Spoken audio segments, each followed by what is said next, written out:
M. Dakshineshwar, Part 2, December 26, 1883. Sri Ramakrishna, accompanied by Manilal Malik, M., and several other devotees, was in a carriage on his way to Ram's new garden. The garden, which Ram had recently purchased, was next to Surendra's. Ram adored the Master as an incarnation of God.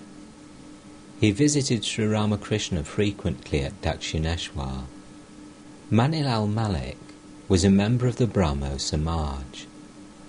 The Brahmos do not believe in divine incarnations. Master to Manilal: in order to meditate on God, one should try at first to think of him as free from upadhis, limitations. God is beyond upadhis. He is beyond speech and mind. But it is very difficult to achieve perfection in this form of meditation. But it is easy to meditate on an incarnation, God born as man. Yes, God in man. The body is a mere covering. It is like a lantern with a light burning inside, or like a glass case in which one sees precious things. Arriving at the garden, the Master got out of the carriage and accompanied Ram and other devotees to the sacred Tulsi grove. Standing next to it, he said, "How nice! It is a fine place. You can easily meditate on God here." Sri Ramakrishna sat down in the house, which stood to the south of the lake. Ram offered him a plate of fruit and sweets, which he enjoyed with the devotees. After a short time he went around the garden. Next, Sri Ramakrishna proceeded towards Surendra's garden. He walked on foot a little distance and saw a sadhu sitting on a couch under a tree. At once he went up to the holy man and joyfully began a conversation with him. "Master, to which order of monks do you belong? Have you any title, Giri, Puri, or the like?" Sadhu: "People call me a Paramahamsa." Master: "That is good. I am Shiva. That is a good attitude. But I must tell you something else. The process of creation, preservation, and destruction that is going on day and night is due to Shakti, the power of God. This primal power and Brahman are one and the same. Shakti cannot exist without Brahman, just as waves cannot exist without water. There cannot be any instrumental music without an instrument. As long as God keeps us in his relative world, so long we feel that there are two. If one accepts Shakti, one accepts Brahman as well. If one is aware of night, one is also aware of day. If one is aware of knowledge, one is also aware of ignorance. But there is another state in which God reveals to his devotee that Brahman is beyond both knowledge and ignorance. It cannot be described in words. What exists, exists. After a pleasant conversation with the sadhu, the Master returned to the carriage, the holy man walking with him. Sri Ramakrishna looked upon him as a friend of long acquaintance, and they walked arm in arm. The Master arrived at Surendra's garden. The very first thing he talked about was the sadhu. Master: "He's a very nice man." To Ram: "Bring him to Dakshineshwar when you come. He is really a good man. There is a line in a song to the effect that a man cannot recognize a holy person unless he is holy himself. The sadhu believes in God without form. That is good. God is both formless and endowed with form. He is many things more. The absolute and the relative belong to one and the same reality. What is beyond speech and mind is born in the flesh, assuming various forms and engaging in various activities. From that one Om have sprung Om Shiva, Om Kali, and Om Krishna. Suppose the master of a house has sent out a small boy of the family to invite people to a feast. All look on the boy with great fondness and affection, because he is the son or grandson of a prominent man. The master took refreshments at Surendra's garden house, and then set out for Dakshineshwar with the devotees. Thursday, December 27th, 1883. The temple garden was filled with the sweet music of the dawn service, which mingled with the morning melody from the Nahabat. Leaving his bed, Sri Ramakrishna chanted the names of God in sweet tones. Then he bowed before the pictures of the different deities in his room, and went to the west porch to salute the Ganges.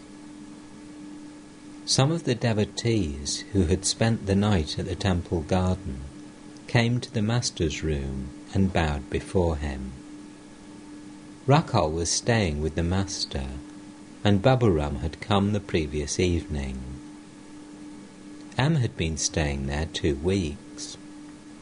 Sri Ramakrishna said to M, "I have been invited to Ishan's this morning.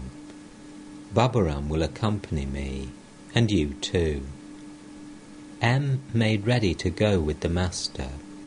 At 8 o'clock, the carriage hired for the master stood waiting in front of the Nahabat. On all sides, plants and trees were in flower, and the river sparkled in the sunlight of the bright winter's day. The master bowed once more before the pictures. Then, still chanting the name of the Divine Mother, he got into the carriage, followed by M and Baburam. The devotees took with them Sri Ramakrishna's woolen shawl, woolen cap, and small bag of spices. Sri Ramakrishna was very happy during the trip, and enjoyed it like a child. About 9 o'clock, the carriage stopped at the door of Ishan's house. Ishan and his relatives greeted the master, and led him to the parlour on the first floor. Shrish, Ishan's son, was introduced to Sri Ramakrishna. The young man practiced law at Alipur. He had been a brilliant student, having stood first in 2 of the university examinations, but he was extremely modest. Master to Shrish, "What is your profession?" Shrish, "I'm practicing law at Alipur." Master to M, "For such a man to be a lawyer." To Shrish, "Well, have you any questions to ask? Perhaps you want to know how to live unattached in the world. Isn't that so?" Shrish, "Under the pressure of duties, people do many unrighteous things in the world. Further, some are engaged in good work and some in evil. Is this due to their actions in previous births? Is that why they act this way?" Master, "How long should a man perform his duties? As long as he has not attained God. Duties drop away after the realization of God. Then one goes beyond good and evil. The flower drops off as soon as the fruit appears. The flower serves the purpose of begetting the fruit. How long should a devotee perform daily devotions, such as the Sandhya? As long as his hair does not stand on end, and his eyes do not shed tears at the name of God. These things indicate that the devotee has realized God. From these, one knows that he has attained pure love of God. Realizing God, one goes beyond virtue and vice. I bow my head, says Prasad, before desire and liberation. Knowing the secret that Kali is one with the highest Brahman, I have discarded once for all both righteousness and sin. The more you advance toward God, the less he will give you worldly duties to perform. Shrish. It is extremely difficult to proceed toward God while leading the life of a householder. Master. Why so? What about the yoga of practice? At Kamarpukur, I have seen the women of the carpenter families selling flattened rice.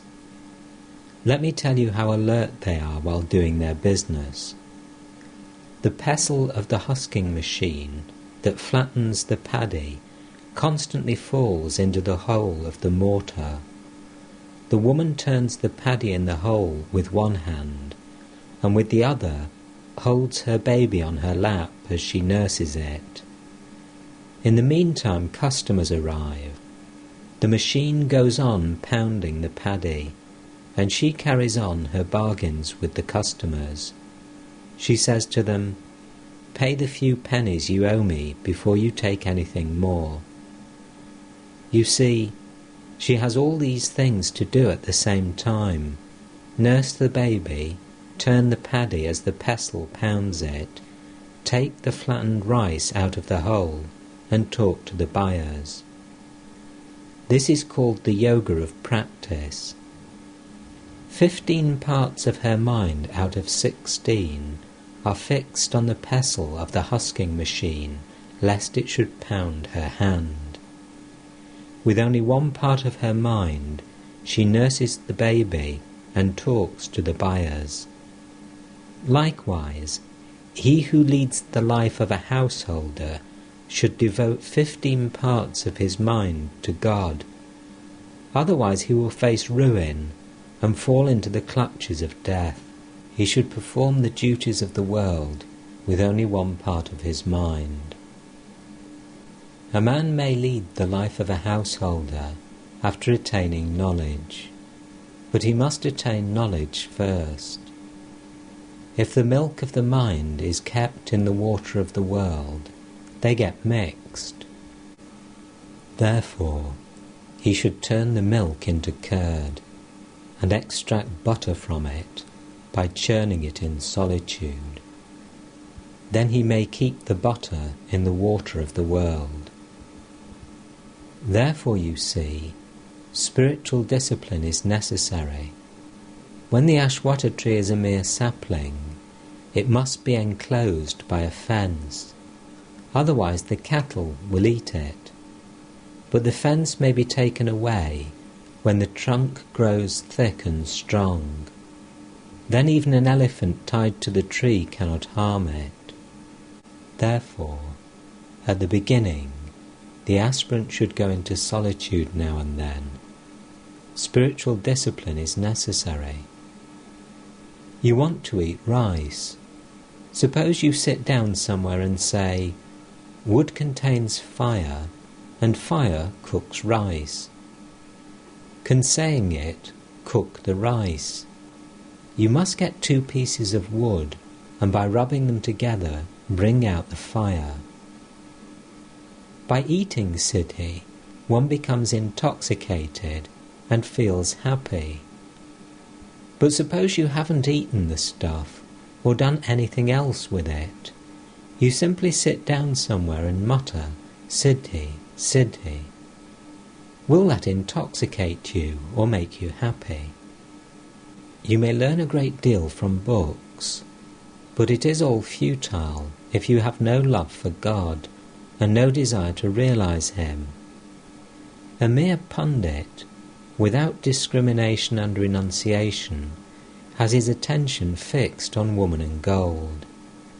The vulture soars very high, but its eyes are fixed on the charnel pit. That alone is knowledge, through which one is able to know God. All else is futile. Well, what is your idea about God? Shrish: Sir, I feel that there is an all-knowing person. We get an indication of his knowledge by looking at his creation. Let me give an illustration. God has made devices to keep fish and other aquatic animals alive in cold regions. As water grows colder, it gradually shrinks. But the amazing thing is that just before turning into ice, the water becomes light and expands. In the freezing cold, fish can easily live in the water of a lake. The surface of the lake may be frozen, but the water below is all liquid. If a very cold breeze blows, it is obstructed by the ice. The water below remains warm. Master, that God exists may be known by looking at the universe. But it is one thing to hear of God, another thing to see God, and still another thing to talk to God. Some have heard of milk, some have seen it, and some again have tasted it. You feel happy when you see milk. You are nourished and strengthened when you drink it.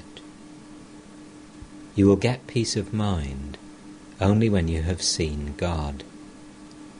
You will enjoy bliss and gain strength only when you have talked to Him. Shrish: We do not have time to pray to God. Master with a smile: That is true. Nothing comes to pass except at the right time. Going to bed, a child said to his mother, "Mother, please wake me up when I feel the call of nature." "My son," said the mother, "that urge itself will wake you up. I don't have to wake you. It is all decided beforehand by God what each one shall receive." A mother-in-law used to measure rice with a dish for her daughters-in-law, but it was not enough for them. One day the dish was broken, and that made the girls happy. But the mother-in-law said to them, "Children, you may shout and dance, but I can measure the rice with the palm of my hand." To Shrish: Surrender everything at the feet of God.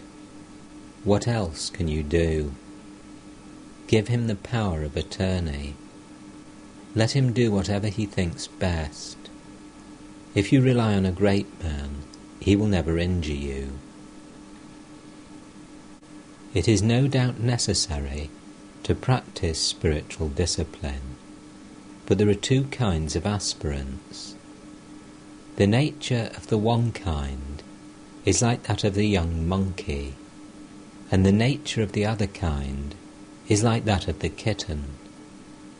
The young monkey, with great exertion, somehow clings to its mother.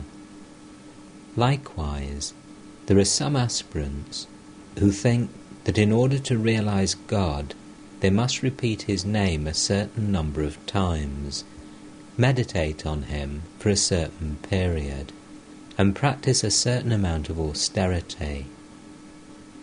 An aspirant of this kind makes his own efforts to catch hold of God. But the kitten of itself cannot cling to its mother. It lies on the ground and cries mew, mew. It leaves everything to its mother. The mother cat sometimes puts it on a bed, sometimes on the roof behind a pile of wood.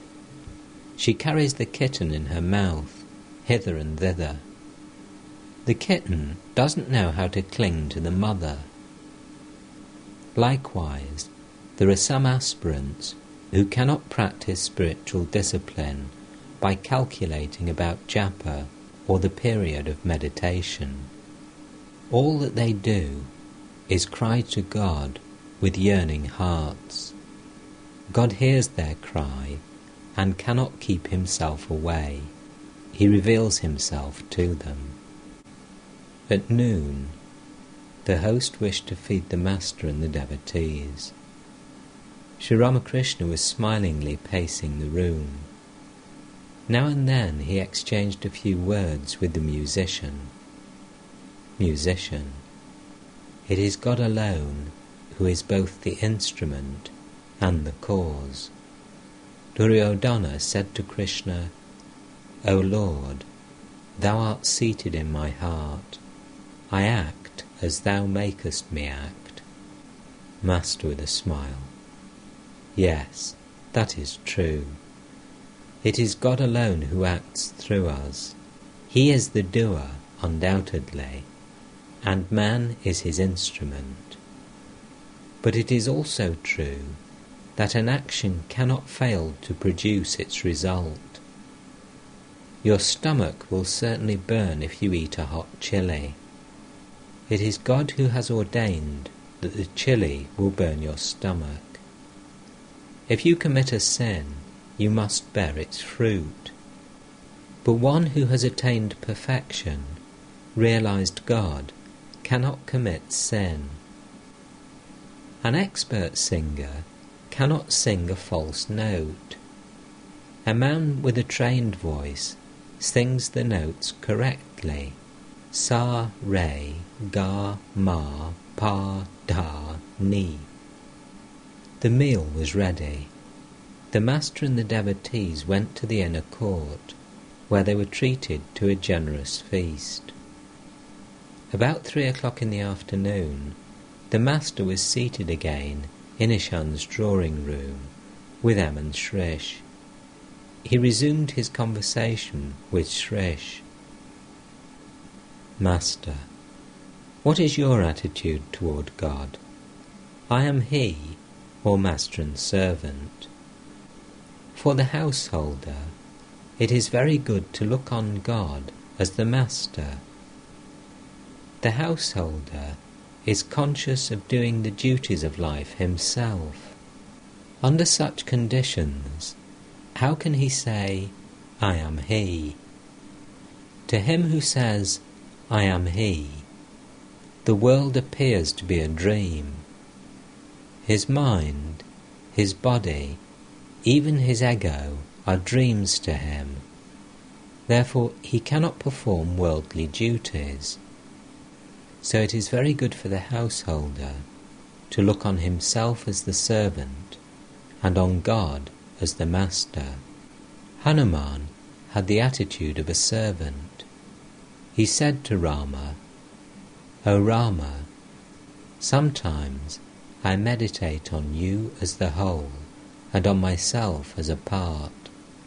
Sometimes I feel that you are the master and I am the servant. But when I have the knowledge of reality, I see that I am you and you are I. In the state of perfect knowledge, one may feel I am he. But that is far beyond the ordinary man's experience. Shrish, that is true, sir. The attitude of a servant relieves a man of all his worries. The servant depends entirely upon his master. A dog is devoted to its master. It depends upon him and is at peace. Master, well, what suits your taste, God with form or the formless reality? But to tell you the truth, he who is formless is also endowed with form. To his bhaktas, he reveals himself as having a form. It is like a great ocean, an infinite expanse of water, without any trace of shore.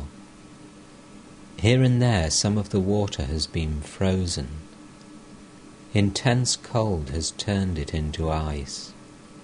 Just so, under the cooling influence, so to speak, of the bhakta's love, the infinite appears to take a form. Again, the ice melts when the sun rises. It becomes water as before. Just so, one who follows the path of knowledge, the path of discrimination, does not see the form of God anymore. To him, everything is formless. The ice melts into formless water with the rise of the sun of knowledge. But mark this, form and formlessness belong to one and the same reality. At dusk, the Master was ready to start for Dakshineshwar. He stood on the south porch of the drawing room, talking to Ishan. Someone remarked that the chanting of God's holy name did not always produce results. Ishan said, "How can you say that? The seeds of an ashwata tree are no doubt tiny, but in them lie the germs of big trees. It may take a very long time for them to grow." "Yes, yes," said the Master. "It takes a long time to see the effect." Next to Ishan's was his father-in-law's house. Sri Ramakrishna stood at the door of this house, ready to get into the carriage. Ishan and his friends stood around to bid him adieu. Sri Ramakrishna said to Ishan, "You are living in the world as a mudfish lives in mud. It lives in the mud, but its body is not stained.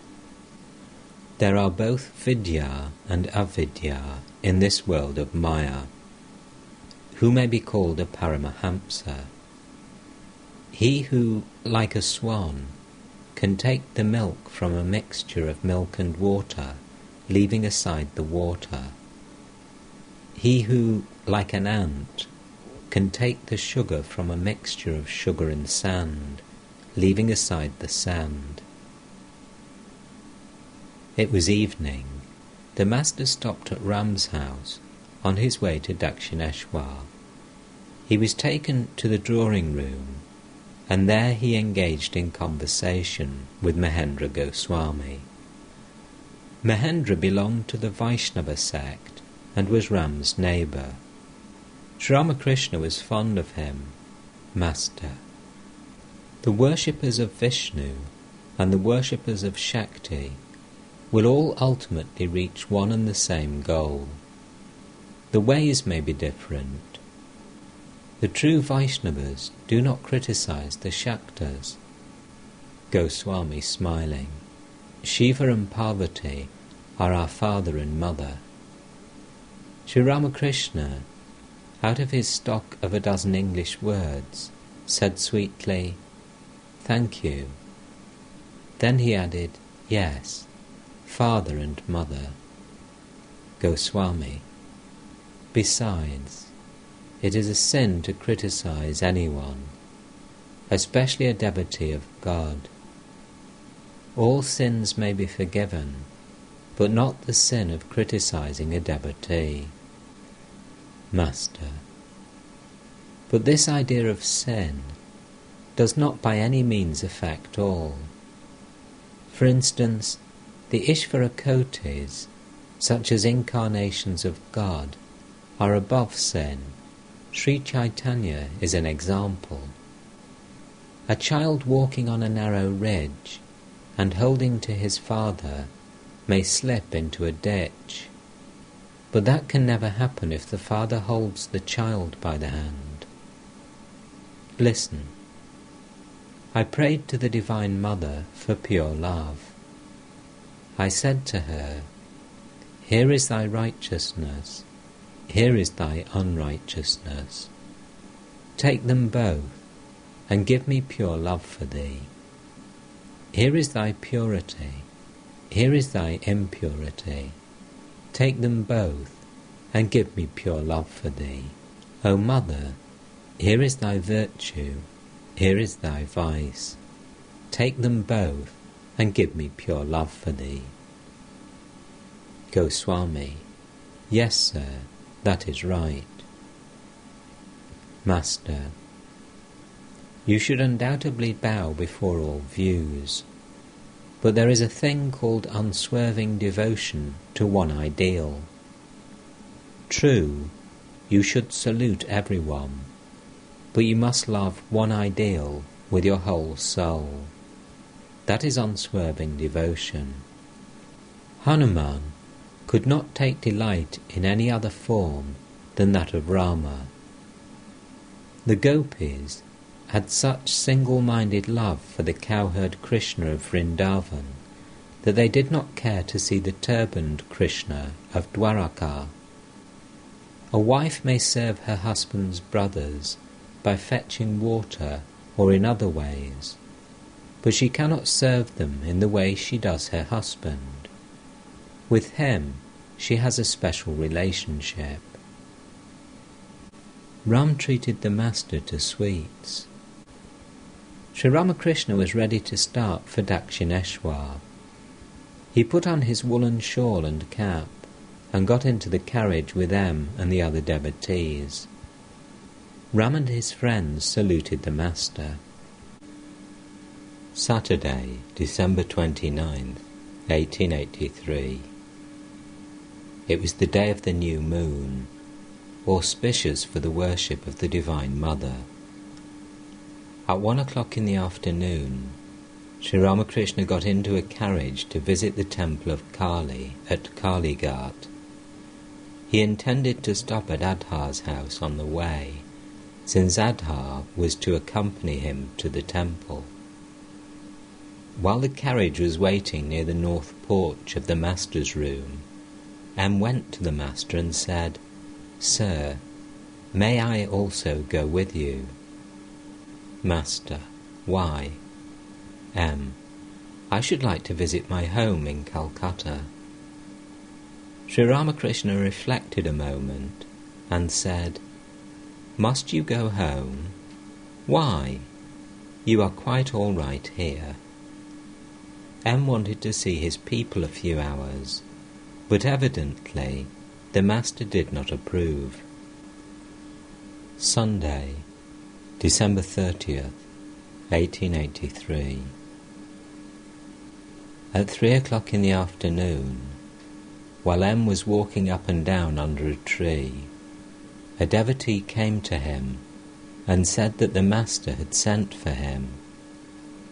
M went to Sri Ramakrishna's room and found a number of devotees there. He saluted the master. Ram, Kedar and others had arrived from Calcutta. Ram had brought with him the Vedantist monk whom the master had visited near his garden a few days earlier. On that occasion, Sri Ramakrishna had asked him to bring the sadhu to Dakshineshwar. The monk was sitting on the small couch with the master. They were talking happily in Hindustani. Master: "What do you feel about all this?" Monk: "It is all like a dream." Master: "Brahman alone is real, and the world illusory." Well, sir, what is Brahman? Monk: "Brahman is the sound, it is Om." Master: "But there must be something indicated by the sound, isn't that so?" Monk: "That itself is the thing indicated, as well as the indicator." At these words, Sri Ramakrishna went into samadhi and sat motionless. The monk and the devotees looked wonderingly at him in his ecstatic condition. Kedar said to the monk, "Look at him, sir. This is samadhi." The monk had read of samadhi, but had never seen it before. After a few minutes, the master began gradually to come down to the normal plane of consciousness. He said to the Divine Mother, "Mother, I want to be normal. Please don't make me unconscious. I should like to talk to the sadhu about Satchidananda." "Mother, I want to be merry talking about Satchidananda." The monk was amazed to see the master's condition and to hear these words. Sri Ramakrishna said to him, "Please do away with your I am he. Let us now keep I and thou to enjoy the fun." A little later the master was walking in the Panchavati with Ram, Kedar, M, and the other devotees. Master to Kedar with a smile, "What did you think of the sadhu?" Kedar, "It is all dry knowledge. The pot has just been put on the fire, but as yet there is no rice in it." Master, "That may be true, but he has renounced everything. He who has renounced the world has already made great progress. The sadhu belongs to the stage of the beginner. Nothing can be achieved without the realization of God. When a man is intoxicated with ecstatic love of God, he doesn't take delight in anything else. Then, cherish my precious mother Shama tenderly within, O mind. May you and I alone behold her, letting no one else intrude." Kedar repeated the words of a song in keeping with the master's feeling. "How shall I open my heart, O friend? It is forbidden me to speak. I am about to die for lack of a kindred soul to understand my misery." Sri Ramakrishna returned to his room. About 4 o'clock, the door of the Kali temple was opened, and the master walked to the temple with the monk. M accompanied them. Entering the inner chamber, the master prostrated himself reverently before the image. The monk, with folded hands, also bowed his head repeatedly before Kali. "Master, what do you think of Kali?" Monk, with devotion, "Kali is supreme." Master, "Kali and Brahman are identical. Is that not so?" Monk, "As long as one's mind is turned to the outer world, one must accept Kali. As long as a man sees the outer world and discriminates between good and evil, he must accept good and reject evil. To be sure, all names and forms are illusory, but as long as the mind sees the outer world, the aspirant must give up woman. The ideas of good and evil are applied to one who is still a student on the path. Otherwise he will stray from the path of righteousness." Thus conversing, the master and the monk returned from the temple.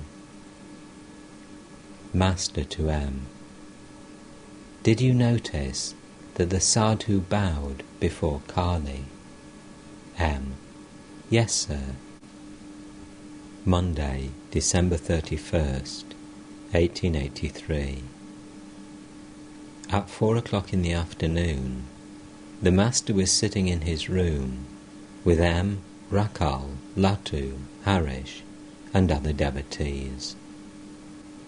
Addressing M and Balaram, the master said, "Haladari followed the path of knowledge.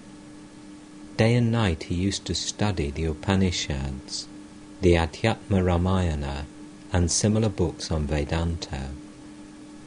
He would turn up his nose at the mention of the forms of God. Once I ate from the leaf plates of the beggars. At this, Haladari said to me, 'How will you be able to marry your children?' I said, 'You rascal, shall I ever have children? May your mouth that repeats words from the Gita and the Vedanta be blighted.' Just fancy, he declared that the world was illusory, and again would meditate in the temple of Vishnu with turned-up nose. In the evening, Balaram and the other devotees returned to Calcutta. The master remained in his room, absorbed in contemplation of the Divine Mother. After a while, the sweet music of the evening worship in the temples was heard. A little later, the master began to talk to the mother in a tender voice that touched the heart of M, who was seated on the floor. After repeating Hari Om, Om, the master said, "Mother, don't make me unconscious with the knowledge of Brahman. Mother, I don't want Brahma Jnana. I want to be merry. I want to play." Again he said, "Mother, I don't know the Vedanta, and Mother, I don't even care to know. The Vedas and the Vedanta remain so far below when thou art realized, O Divine Mother." Then he said, "O Krishna, I shall say to thee, eat, my child, take this, my child. O Krishna, I shall say to thee, my child, thou hast assumed this body for my sake." Wednesday, January 2nd, 1884. Rakal, Latu, Harish, Ramlal and M had been staying with Sri Ramakrishna at the temple garden. About 3 o'clock in the afternoon, M found the master on the west porch of his room, engaged in conversation with a tantric devotee. The tantric was wearing an ochre cloth. Sri Ramakrishna asked M to sit by his side. Perhaps the master intended to instruct him through his talk with the tantric devotee. Mahima Chakravarti had sent the latter to the master. Master, to the tantric, it is part of the tantric discipline to drink wine from a human skull. This wine is called Karana, isn't that so? Tantric, yes sir. Master, but I cannot touch wine at all. Tantric, you have spontaneous divine bliss. One who enjoys that bliss wants nothing else. Master, I don't care for japa and austerity, but I have constant remembrance and consciousness of God. Tell me, when they speak of the 6 centres, what do they mean? Tantric, these are like different holy places. In each of the centres dwell Shiva and Shakti. One cannot see them with physical eyes. One cannot take them out by cutting open the body. M listened silently to the conversation. Looking at him, the master asked the tantric devotee, "Can a man attain perfection without the help of a Vija mantra, a sacred word from the Guru?" Tantric, yes, he can if he has faith in the words of the Guru. The master turned to M and said, drawing his attention, "Faith." After the tantric devotee had taken his leave, Jayagopal Sen, a member of the Brahmo Samaj, arrived. The master talked with him. Master to Jayagopal, one should not harbour malice towards any person or any opinion. The believers in the formless God and the worshippers of God with form are all, without exception, going toward God alone. The Jnani, the Yogi, the Bhakta, all, without exception, are seeking Him alone. The follower of the path of knowledge calls Him Brahman. The yogi calls him Atman or Paramatman. The Bhakta calls him Bhagavan. Further, it is said that there is the eternal Lord and his eternal servant. Jai Gopal, how can we know that all paths are true? Master, a man can reach God if he follows one path rightly. Then he can learn about all the other paths. It is like reaching the roof by some means or other. Then one is able to climb down by a wooden or stone stairs, by a bamboo pole, or even by a rope. A devotee can know everything when God's grace descends on him. If you but realize him, you will be able to know all about him. You should somehow meet the master of the house and become acquainted with him. Then he himself will tell you how many houses he owns, and all about his gardens and government securities. Jai Gopal, how does one receive the grace of God? Master, constantly you have to chant the name and glories of God and give up worldly thoughts as much as you can. With the greatest effort, you may try to bring water into your field for your crops, but it may all leak out through holes in the ridges. Then all your efforts to bring the water by digging a canal will be futile. You will feel restless for God when your heart becomes pure and your mind free from attachment to the things of the world. Then alone will your prayer reach God. A telegraph wire cannot carry messages if it has a break or some other defect. I used to cry for God all alone with a longing heart. I used to weep, O God, where art thou? Weeping thus, I would lose all consciousness of the world. My mind would merge in Mahavayu.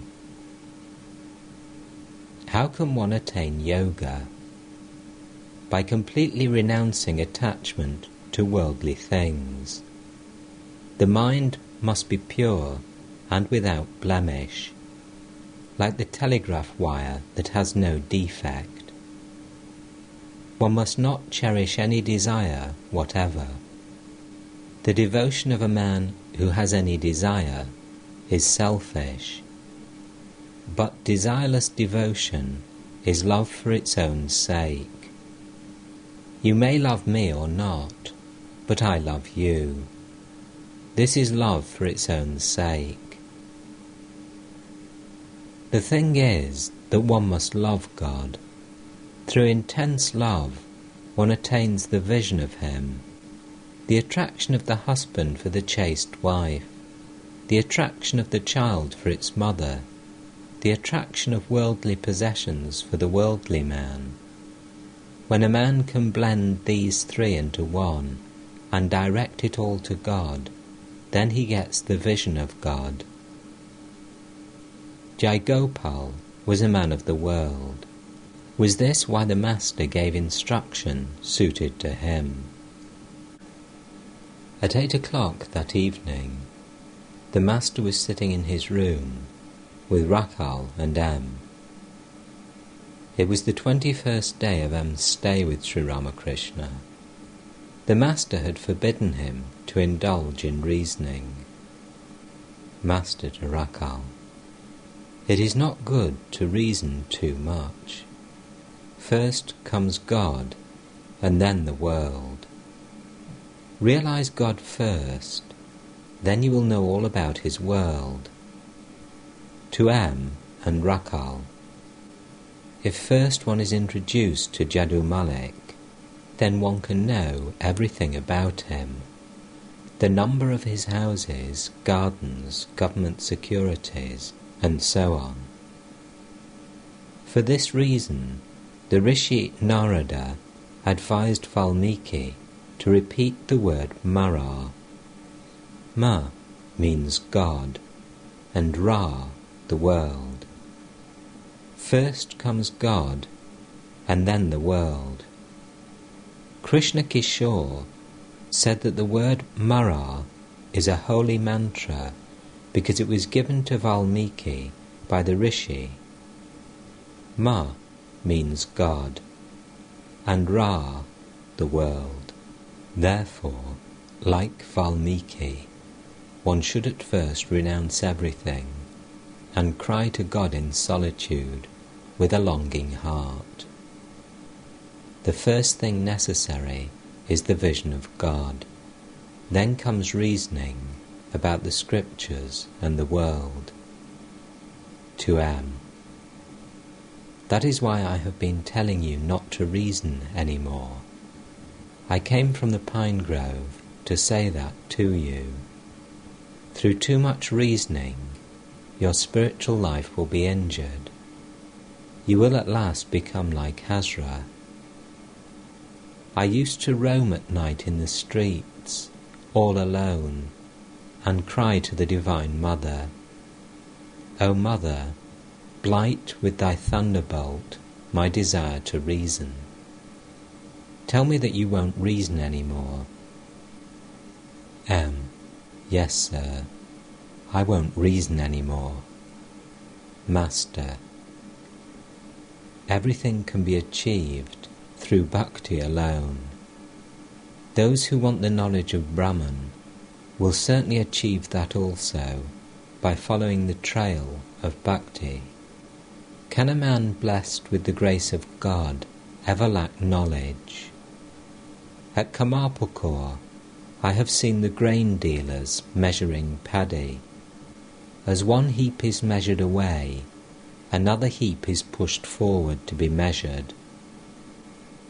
The mother supplies the devotees with the heap of knowledge. After attaining God, one looks on a pundit as mere straw and dust. Padmalochan said to me, "What does it matter if I accompany you to a meeting at the house of a fisherman? With you, I can dine even at the house of a pariah." Everything can be realized simply through love of God. If one is able to love God, one does not lack anything.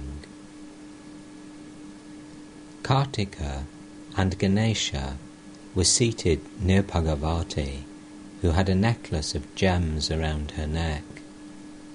The Divine Mother said to them, "I will present this necklace to him who is the first to go around the universe."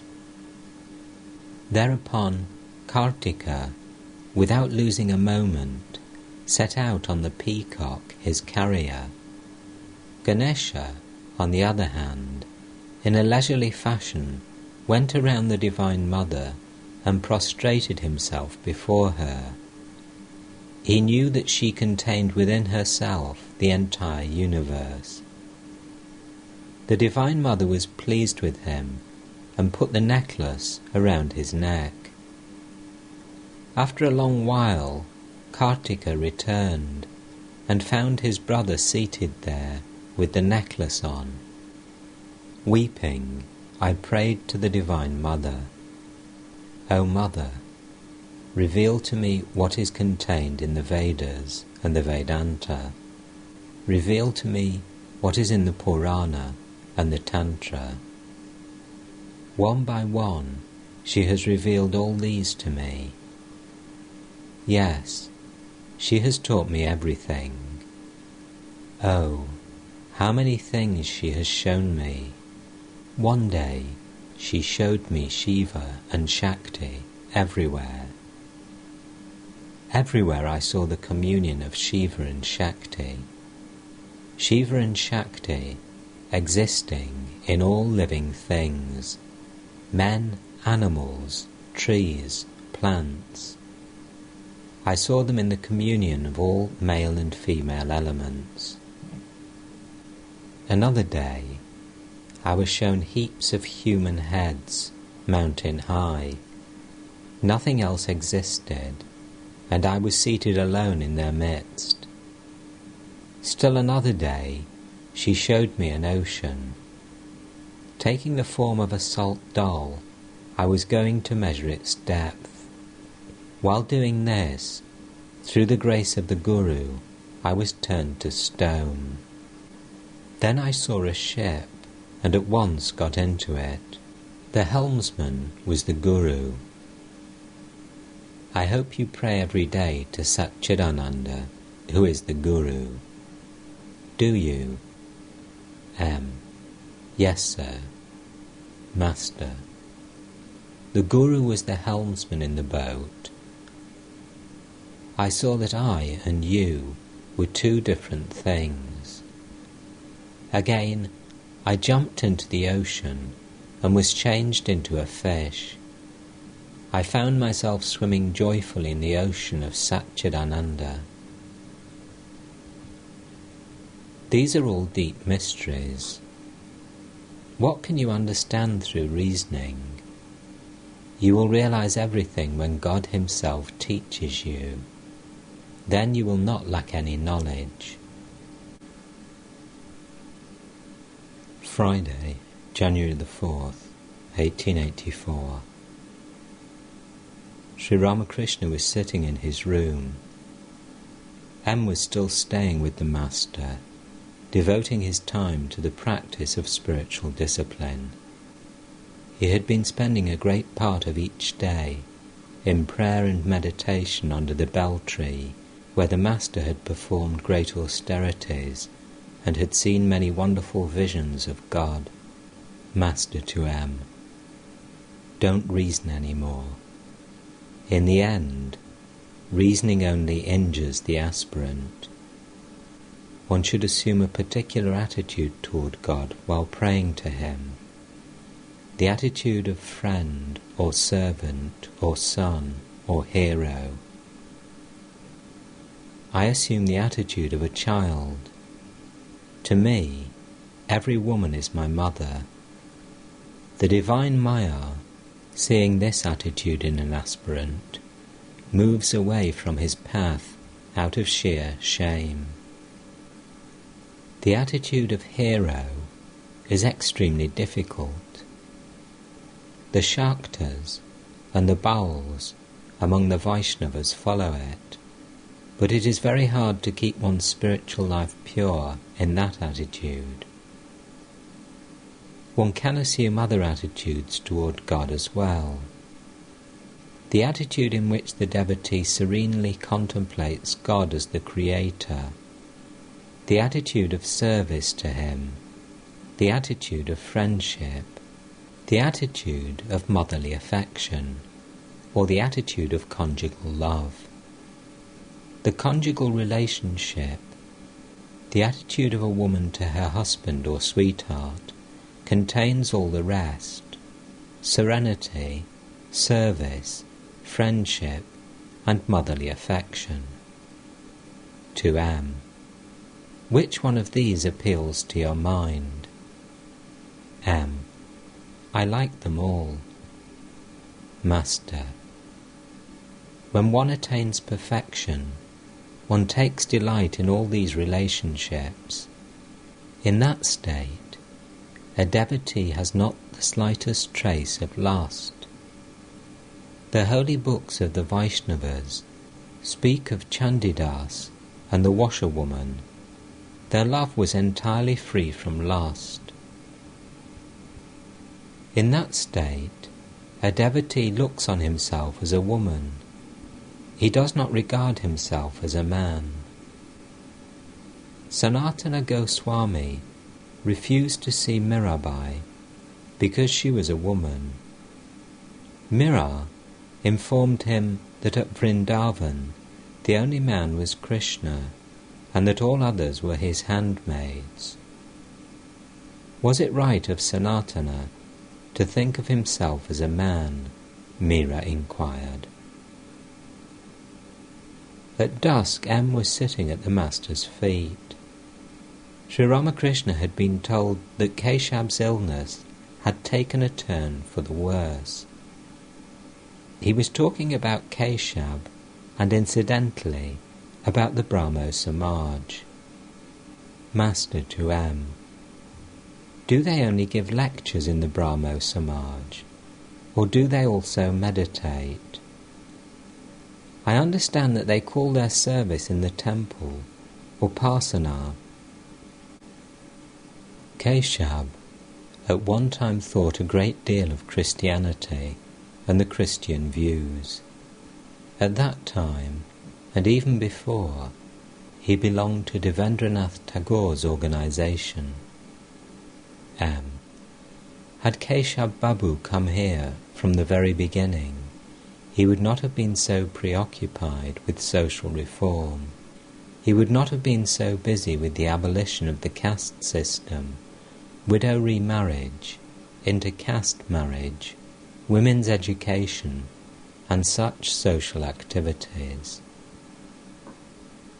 Master. Keshab now believes in Kali as the embodiment of spirit and consciousness, the primal energy. Besides, he repeats the holy name of the Mother and chants her glories.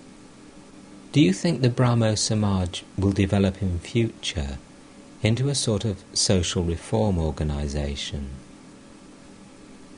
M. The soil of this country is different.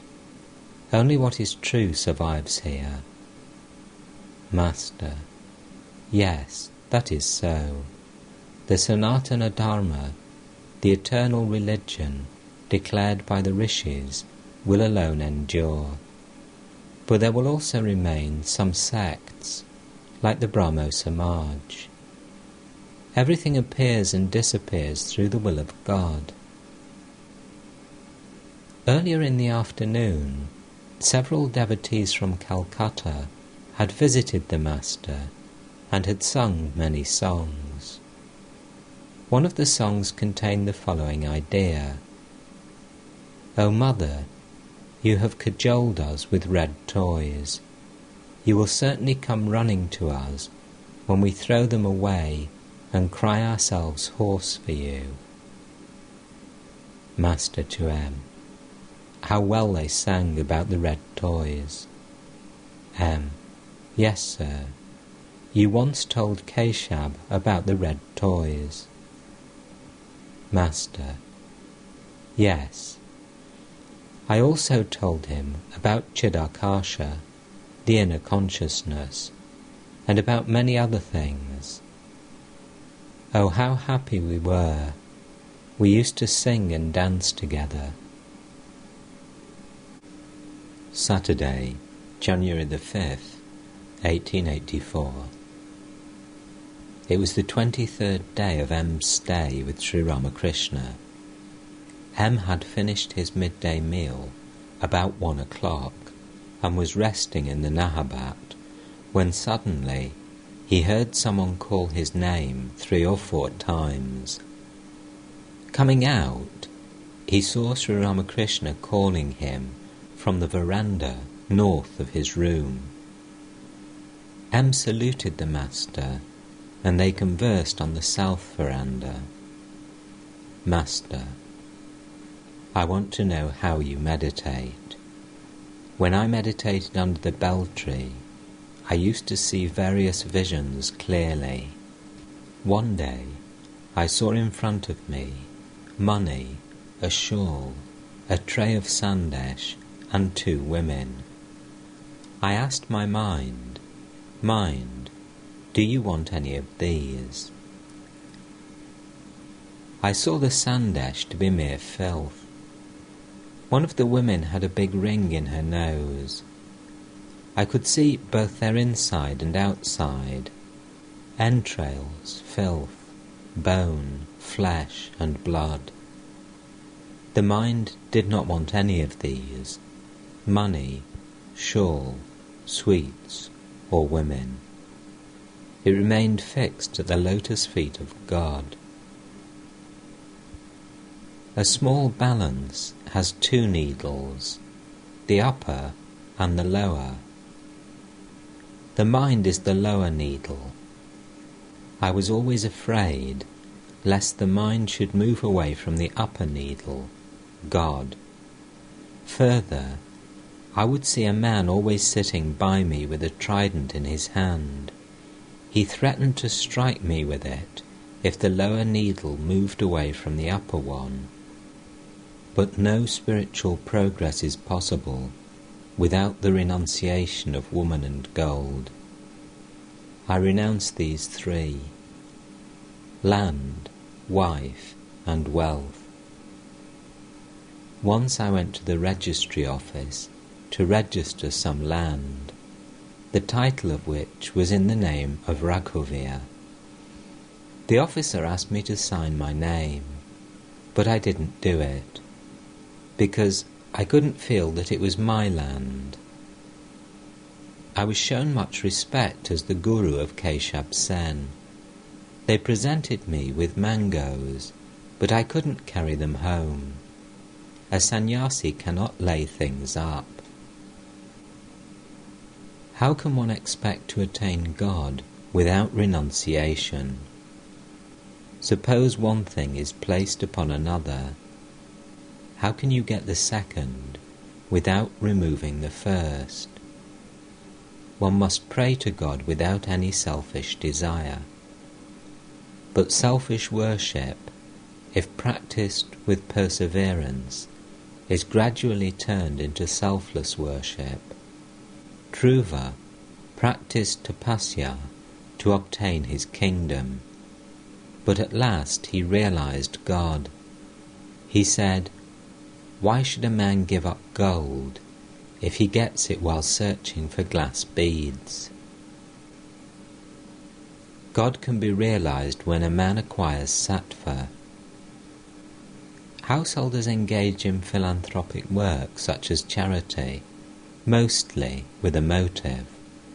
That is not good. But actions without motives are good. Yet it is very difficult to leave motives out of one's actions.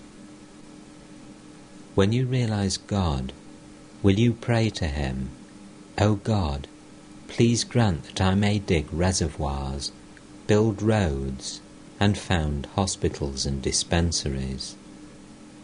After the realization of God, all such desires are left behind.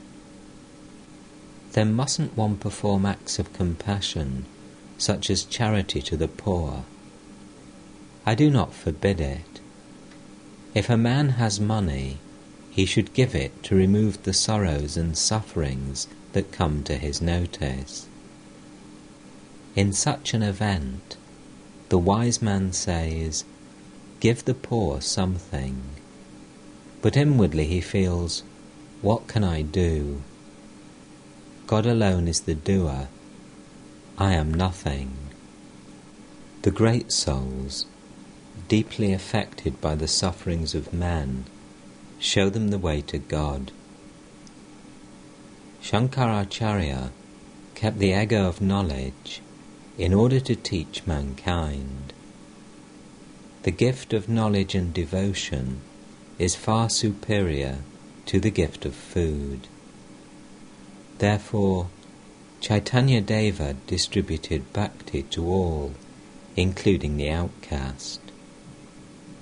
Happiness and suffering are the inevitable characteristics of the body. You have come to eat mangoes. Fulfill that desire. The one thing needful is jnana and bhakti. God alone is substance.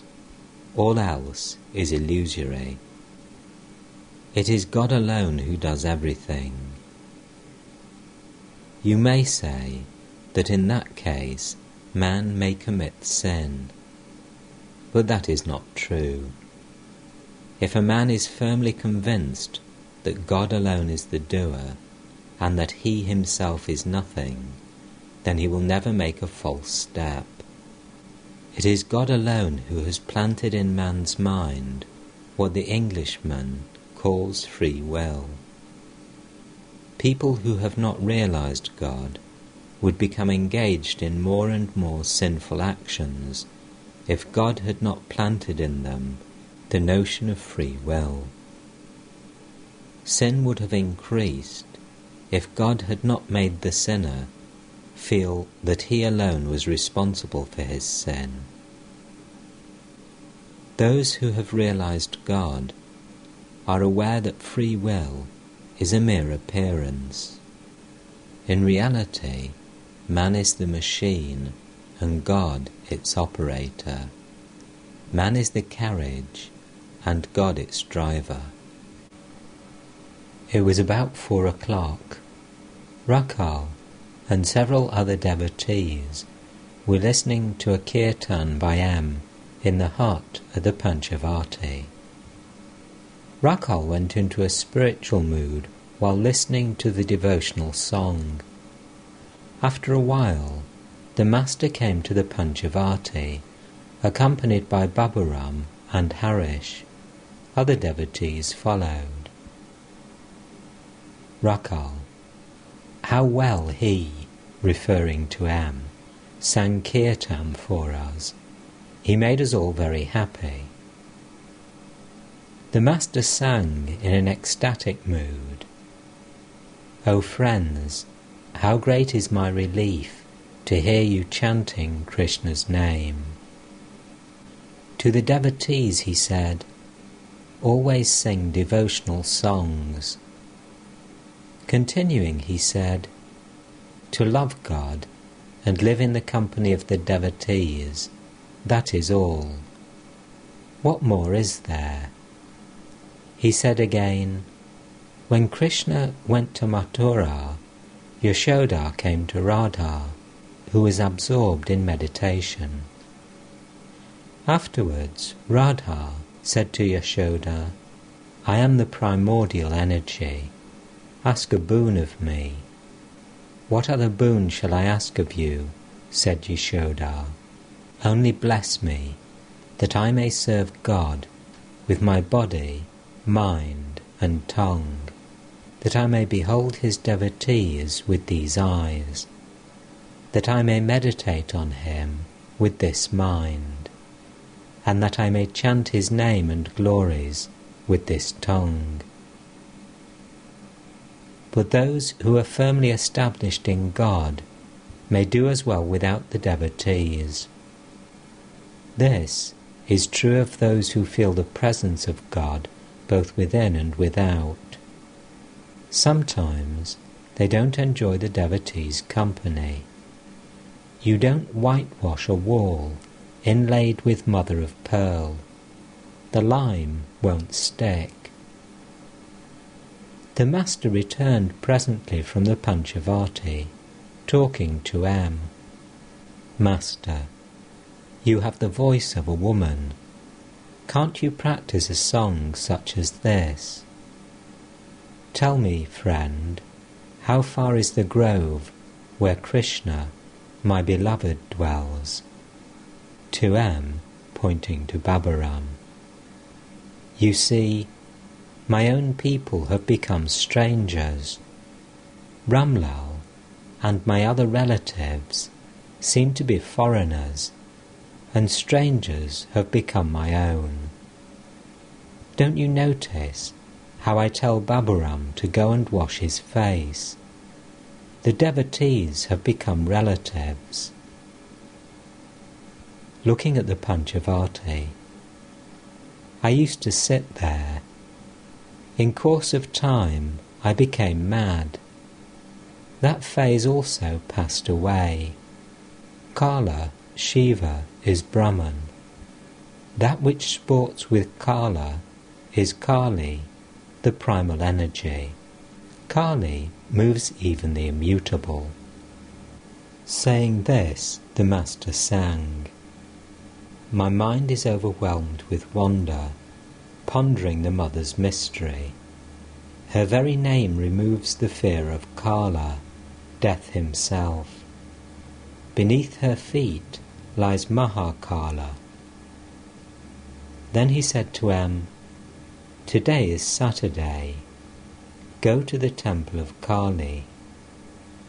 As the Master came to the buckle tree, he spoke to M again. Chidatma and Chit Shakti. The Purusha is the Chidatma, and Prakriti is the Chit Shakti. Sri Krishna is the Chidatma, and Sri Radha the Chit Shakti. The devotees are so many forms of the Chit Shakti. They should think of themselves as companions or handmaids of the Chit Shakti, Sri Radha. This is the whole gist of the thing. After dusk, Sri Ramakrishna went to the Kali temple and was pleased to see M meditating there. The evening worship was over in the temples. The Master returned to his room and sat on the couch, absorbed in meditation on the Divine Mother. M sat on the floor. There was no one else in the room. The Master was in samadhi. He began to come gradually down to the normal plane. His mind was still filled with the consciousness of the Divine Mother. In that state, he was speaking to her like a small child, making importunate demands on his mother. He said in a piteous voice, "Mother, why haven't you revealed to me that form of yours, the form that bewitches the world? I pleaded with you so much for it, but you wouldn't listen to me. You act as you please." The voice in which these words were uttered was very touching. He went on, "Mother, one needs faith. Away with this wretched reasoning. Let it be blighted. One needs faith. Faith in the words of the Guru. Childlike faith. The mother says to her child, a ghost lives there, and the child is firmly convinced that the ghost is there. Again, the mother says to the child, a bogeyman is there, and the child is sure of it. Further, the mother says, pointing to a man, he is your elder brother, and the child believes that the man is 125% his brother. One needs faith. But why should I blame them, Mother? What can they do? It is necessary to go through reasoning once. Didn't you see how much I told him about it the other day?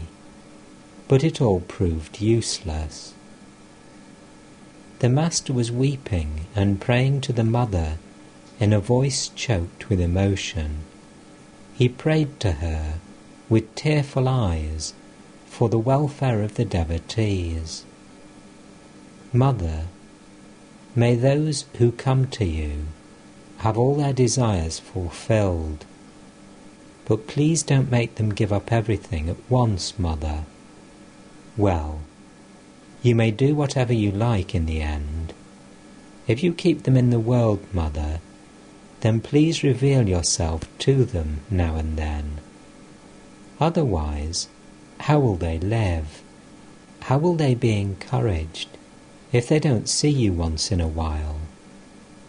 But you may do whatever you like in the end. The Master was still in an ecstatic mood. Suddenly he said to M, look here, you have had enough of reasoning. No more of it. Promise that you won't reason any more. M with folded hands. Yes, sir, I won't. Master, you have had enough of it. When you came to me the first time, I told you your spiritual ideal. I know everything about you, do I not? M with folded hands. Yes, sir. Master, Yes, I know everything. What your ideal is, who you are, your inside and outside, the events of your past lives, and your future. Do I not? M. With folded hands. Yes, sir. Master. I scolded you on learning that you had a son. Now go home and live there. Let them know that you belong to them, but you must remember in your heart of hearts that you do not belong to them, nor they to you. M. sat in silence. The Master went on instructing him. Master, you have now learnt to fly, but keep your loving relationship with your Father. Can't you prostrate yourself before him? M. With folded hands. Yes, sir, I can. Master. What more shall I say to you? You know everything. You understand, don't you? M. sat there without uttering a word. Master. You have understood, haven't you? M. Yes, sir. I now understand a little. Master. No, you understand a great deal. Rakal's father is pleased about his staying here. M. remained with folded hands. Master. Yes, what you are thinking will also come to pass. Sri Ramakrishna now came down to the normal state of mind. Rakal and Ramlal entered the room. At the Master's bidding, Ramlal sang, Who is the woman yonder who lights the field of battle? Darker her body gleams even than the darkest storm cloud, and from her teeth there flash the lightning's blinding flames. He sang again, Who is this terrible woman, dark as the sky at midnight? Who is this woman dancing over the field of battle? Master. The Divine Mother and the Earthly Mother. It is the Divine Mother who exists in the form of the universe and pervades everything as consciousness. The Earthly Mother gives birth to this body. I used to go into Samadhi uttering the word Ma. While repeating the word, I would draw the Mother of the universe to me, as it were, like the fishermen casting their net and after a while drawing it in. When they draw in the net, they find big fish inside it. Gowrie once said that one attains true knowledge when one realizes the identity of Kali and Gauranga. That which is Brahman is also Shakti, Kali. It is that again which, assuming the human form, has become Gauranga. At the Master's request, Ramlal sang again, this time about Gauranga. Master to M. The Nitya and the Leela are the two aspects of the reality. God plays in the world as man for the sake of his devotees. They can love God only if they see him in a human form. Only then can they show their affection for him as their brother, sister, father, mother, or child. It is just for this love of the devotees that God contracts himself into a human form and descends on earth to play his Leela.